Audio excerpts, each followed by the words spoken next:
号你会下高雄监票吗？我目前来讲，我们还是因应随时的一个状况啊。那不管怎么样，我们跟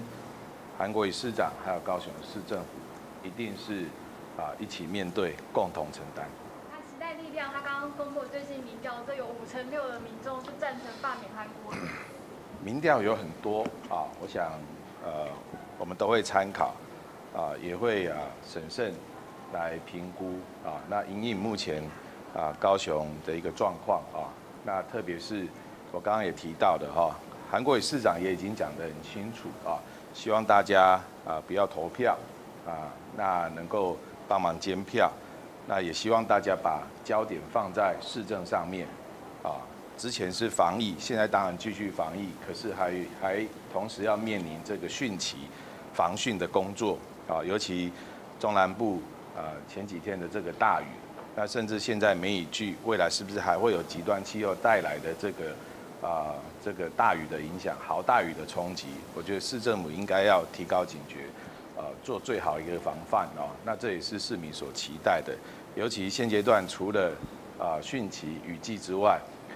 大雨过后出大太阳这一种，是不是会造成登革热这些等等？我想市政府也应该要在这时候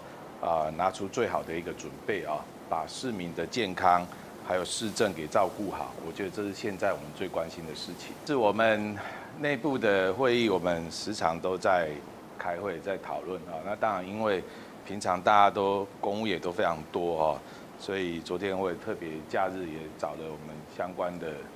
干部前来了解跟讨论我们随时都必须要掌握高雄最新的一个状况。那我再一次重申，就是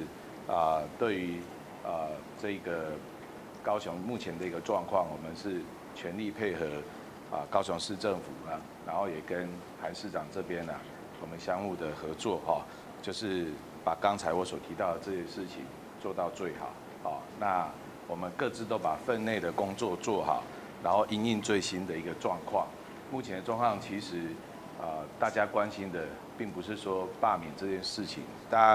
我党中央跟韩市长还有高雄市政府最关心的还是市政跟现在防疫还有汛期，甚至是防疫过后的这些振兴的工作。6月6号你会下高雄监票吗？